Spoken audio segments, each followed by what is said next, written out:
வணக்கங்க. எந்த பற்றி மாலதி? நீங்க எல்லாம் பெரிய ஆளுங்க ஐயா. ஆனா உங்களுக்கு தெரியாத ஒண்ணு இருக்கு. இது நாடல்ல, காடு, பட்டிக்காடு. இதுல மனுஷரும் மிருகங்களும் நிறைய இருக்கு. ஆனா மனுஷன் யாரு மிருகம் யாருன்னு சொல்ல முடியாதுங்க. ഇതൊക്കെ പറയാൻ നീ ആര്? இவ அண்ணன் கற்பையன். ஐயா நான் ஒண்ணு சொல்றேன். இனிமே இவங்களை தனியா காட்டுக்கு அனுப்பாதீங்க. ഡിപ്പാർട്ട്മെന്റിന് ശമ്പളവും വാങ്ങി റിസർച്ചിനെന്നും പറഞ്ഞു വന്നിട്ട് കാട് നിങ്ങളെ തെണ്ടി നടന്നു. ഡയന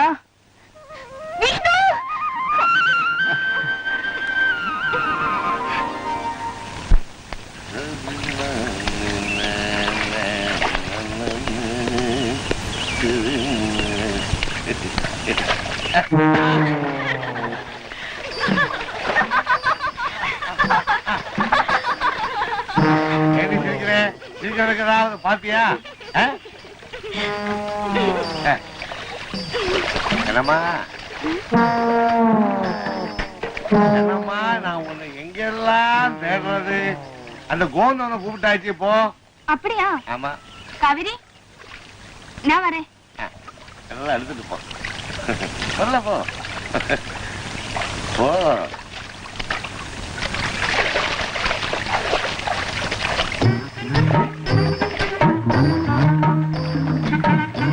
காவேரி, எனக்கு நின்ன எந்த இஷ்டமாயிருந்தோ. அப்படியா? எனக்கு உங்களை ரொம்ப பிடிக்கும். ഇതെങ്ങാനും എന്റെ ചേട്ടൻ അറിഞ്ഞാൽ അവൻ എന്റെ കാത്ത കഴിക്കും.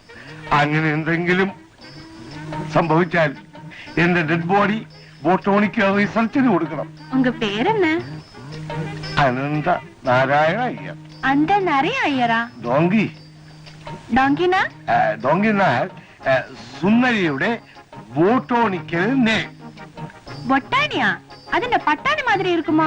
സത്യമായും ഞാൻ നിന്നെ എതിർക്കുകയല്ല കാവേരി. നിന്റെ സ്നേഹത്തിന് വേണ്ടി ദാഹിക്കുന്ന എന്റെ ഹൃദയത്തിന്റെ മുറിവിൽ അല്പം കമ്മ്യൂണിസ്റ്റ് പച്ചയെങ്കിലും പുരട്ടി എന്നെ ആശ്വസിപ്പിക്കൂ കാവേരി. உங்களுக்கு വേദനിക്കും. ഞാനിത് സഹിക്കും. നിനക്ക് വേണ്ടി എന്തും സഹിക്കാൻ ഞാൻ ഒരുക്കമാണ് കാവേരി.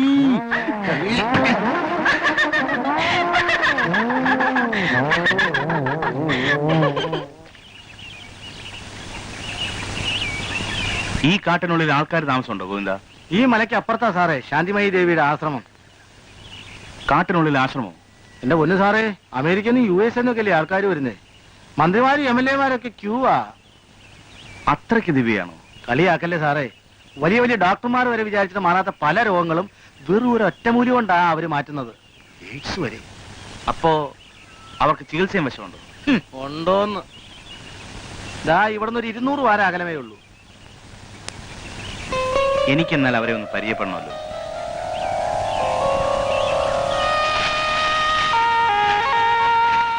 ദേ കേട്ടോ സാറേ, ഈ കുന്ന് എറിയിട്ട് ഒരു 50 വാര കൂടി കഴിഞ്ഞാൽ ആശ്രമമായി.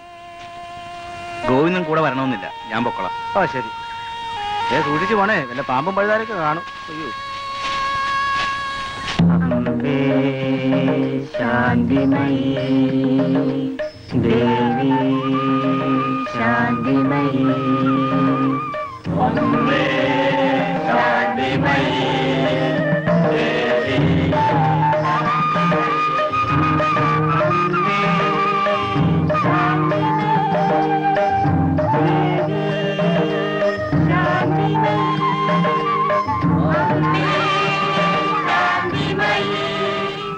സയന്റിസ്റ്റ് ജയപ്രകാശ് അല്ലേ? അതെ. ഐബിൽ താമസമുണ്ടെന്ന് അറിഞ്ഞു. ദേവിയെ കാണാൻ വന്നതായിരിക്കും. അതെ. അയ്യോ, ഇന്ന് കാണാൻ കഴിയുമെന്ന് തോന്നുന്നില്ല. ഡിസ്ട്രിക്ട് ജഡ്ജിയും മിനിസ്റ്ററും ഇപ്പോഴാ പോയത്. DIG ആണെങ്കിൽ കാലത്ത് മുതൽ കാത്തിരിക്കുക. മറ്റു ദിവസം വരികയായിരിക്കും ഭംഗി. ശരി. അയാൾ ആരാ? ആശ്രമ കമ്മിറ്റി കൺവീനറാ. വലിയ അബ്കാരി മുതലാളിയാ, ഭാസ്കരൻ. அம்மா, அந்த மலைக்கு அப்புறம் தான் நான் சொன்ன ஆசிரமம். அந்த சுவாமினிய பாக்குறதுக்கு எவ்வளவு அழகா இருக்கு தெரியுமா? அவங்கள பாக்குறதுக்கு நீங்க வரீங்களா? നമുക്കൊന്ന് പോകാൻ. ഏയ്, ജയേട്ടന് ആശ്രമം പൂജയൊന്നും ഇഷ്ടമല്ല. മുളന്തേനാ? ആമാ, മുളന്തേ நல்லா இருக்கும். உங்களுக்கு வேணுமா? നമുക്ക് കുറച്ച് മേടിക്കാം. ജോൺസ, കുറച്ച് തേൻ മേടിച്ചു വെക്കൂ, നമുക്ക് വീട്ടിൽ കൊണ്ടുപോവാം. എന്തോ ആളാ നിന്റെ പേര്? കുപ്പിച്ചാമി. ഒന്നുകൂടെ പറഞ്ഞേ. കുപ്പിച്ചാമി. കുപ്പുസ്വാമി നിന്റെ ഒരു എന്താ ഇത്? കൊന്നുകളഞ്ഞ് ക്ഷമിക്കണം മാഡം. അവൻ എന്നെ കളിയാക്കുന്ന കണ്ടില്ലേ? എനിക്ക് വിക്കൊണ്ടെന്ന്. പാവം പയ്യെ ഇവൻ പേച്ച് എപ്പിടിത്താണ്. ആ. കഷ്ടമായി പോയി. തന്നെ പോലെ വിക്കനായതുകൊണ്ടാണ് അവനെ അടിച്ചത്. മാലതിയോട് വിശ്വസ്തത പുലർത്തണമെന്ന് എനിക്ക് നിർബന്ധമായിരുന്നു. എനിക്ക് അവരോട് അത്രയ്ക്ക് സ്നേഹമായിരുന്നു. വിവാഹത്തിന് മുമ്പ് ഈ വൈകല്യം എനിക്ക് അജ്ഞാതമായിരുന്നു.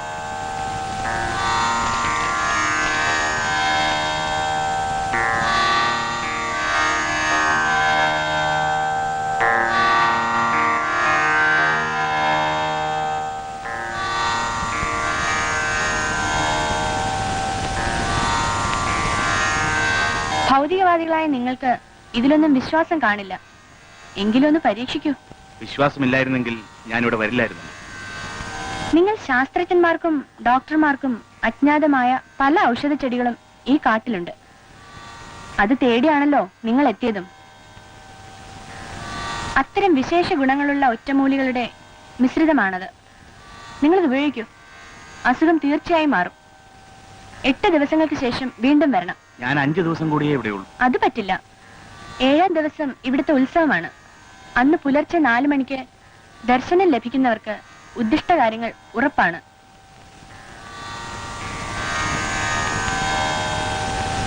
ആ, ഒരു കാര്യം കൂടി. ഇത് എന്തിനു വേണ്ടിയുള്ള ഔഷധമാണെന്ന് അറിയാമല്ലോ. അതുകൊണ്ട് തന്നെ ഭാര്യ ഇത് അറിയരുത്. അത് ഉപകാരത്തെക്കാൾ ഉപദ്രവമേ ചെയ്യുള്ളൂ. ശരി ദേവി. ആദിദേവ നമസ്തുഭ്യം, പ്രസീദ മമ ഭാസ്കര. എപ്പോ തുടങ്ങിയ പ്രാന്താണ് ദിവാകര നമസ്തുഭ്യം, പ്രഭാകര നമസ്തുതേ. അത് കണ്ടോന്നല്ല, അത് ഞങ്ങൾ കണ്ടില്ല. അതവിടെ കിടന്നോട്ടെ, അതിനെപ്പറ്റി അല്ല പറഞ്ഞത്. ഈ നട്ടുച്ചയ്ക്കാണോ സ്വാമി സൂര്യ നമസ്കാരം ചെയ്യുന്നത്? സൂര്യൻ ഉദിക്കാതെ സൂര്യ നമസ്കാരം ചെയ്യുന്ന എങ്ങനെ? ഇപ്പോഴാണ് സൂര്യൻ ഉദിച്ചത്. ഇതുവരെ മിസ്റ്റായിരുന്നു. സ്വാമിക്ക് ഇഷ്ടോ? എപ്പോ തുടങ്ങി? മലയാളത്തിൽ പറയണ്ട സ്വാമി. ഇതേ ഒരു ഗുൺമാൻ വന്നിരിക്കുന്നു. ഇത് പോക്കാ കേട്ടോ. ജോൺസൺ വന്നേ. ഇതാ സൂയിസൈഡിങ് പോയിന്റ്. ഇങ്ങോട്ട് മാറി പണ്ടാരങ്ങാൻ ചാവാൻ പോകുന്ന ശവം. എന്തോന്നത്? ഇവിടെ എന്റെ മോഹങ്ങൾ പൂവണിയാതെ മരിച്ചവരുടെ പ്രേതങ്ങൾ ഇങ്ങനെ അലയുകയാണ് ദൈവമേ. അതിലൊന്നായിരിക്കും താൻ. അതെ സ്വാമിയേ, പണ്ടെനിക്ക് കൊയിലോണിൽ അലക്കായിരുന്നു. ഒരു ആംഗ്ലോ ഇന്ത്യൻ സാഹിബിന്റെ കൂടെ. ആങ്ങളെ മാത്രമേ ഇന്ത്യൻ ആയിട്ടുണ്ടായിരുന്നുള്ളൂ? അല്ല, പെങ്ങളും ഇന്ത്യൻ ആയിരുന്നു. ഓഹോ. ഒരു ആംഗ്ലോ ഇന്ത്യൻ സാഹിബിന്റെ കൂടെ. ആ. ഒരു ദിവസം രാവിലെ ഞാനും സാഹിബും കൂടി ഈവനിങ് വാക്കിന് ഇറങ്ങി. രാവിലെ ഈവനിങ് എടോ, അന്നത്തെ സാഹിബുമാര് രാവിലെ ആടോ ഈവനിങ് വാക്ക് നടത്തിയിരുന്നത്. കാരണം എന്താണെന്നറിയാവോ? അവിടുത്തെ രാത്രി ഇവിടുത്തെ പകലാ. എന്താ? അപ്പഴേ അവർ ഈ രാത്രിയിലെ കാര്യങ്ങളെല്ലാം പകലാണോ ചെയ്യുന്നത്? അങ്ങനെ നടന്ന് കോവളത്തെത്തി ബീച്ചിലിറങ്ങി ഒന്ന് കുളിച്ചു. കോവളം ബീച്ച്. കോവളം ബീച്ച് തിരുവനന്തപുരത്തല്ലേ? അന്ന് കോവളം ബീച്ച് കൊല്ലത്താ. അന്ന് വെല്ലസ്ലി എന്ന പേരിൽ വെലസിയിരുന്നൊരു മദാമയാ അത് തിരുവനന്തപുരത്തോട്ട് സ്മാഷ് ചെയ്തത്. ഓ, കഴുത. ആരെ? അല്ല, കേട്ടു നിന്ന ഞാൻ കഴുത. അത് ശരി. എന്റെ അജ്ഞാന കോശത്തെ കുറിച്ച് ഓർത്ത് ആ. ഇങ്ങോട്ട് പോരട്ടെ. പറഞ്ഞു പോയതല്ലേ? ഓ, എന്റെ ദൈവമേ. അന്നെന്നെ കണ്ട 10 ആള് കൂടുമായിരുന്നു. അല്ലല്ലല്ല, എന്റെ ക്ലാമോർ കണ്ടിട്ടാ. കുളി കഴിഞ്ഞ് നടന്നു വന്ന എന്റെ പിന്നാലെ ഊരിപ്പിടിച്ച വസ്ത്രവുമായിട്ട് ഒരു മദാമത ഇങ്ങനെ നടന്ന് വരിക. അല്ലല്ല, കുളി കഴിഞ്ഞ് ഞാനിട്ട ചെട്ടി ആ മദാമയുടേതായിരുന്നു. നിർത്തി. താൻ ഇതുപോലെ കല്ല് വെച്ച് ഉണ പറഞ്ഞാലുണ്ടല്ലോ, ഈ കല്ലെടുത്ത് എന്റെ തലക്കിട്ട് ഞാനും തരും. ഓ പിന്നെ, നോണയൻ. നുണയൻ അവന്റെ തന്തയാ.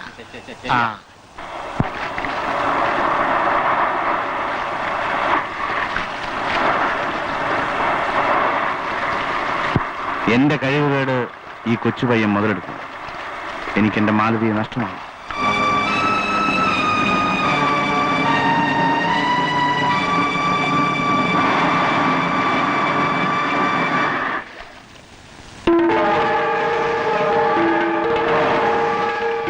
ഇപ്പൊ എത്ര സുന്ദരിയായിരിക്കുന്നു.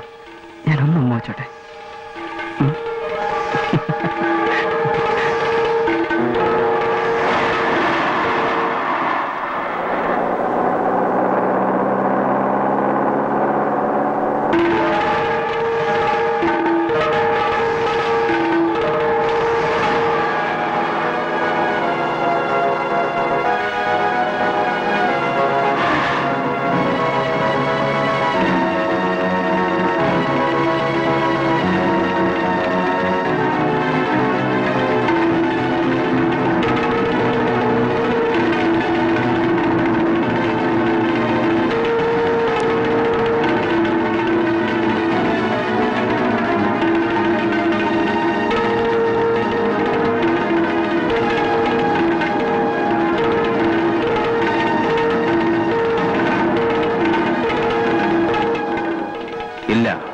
ഇനി ഇത് ഞാൻ സമ്മതിക്കില്ല.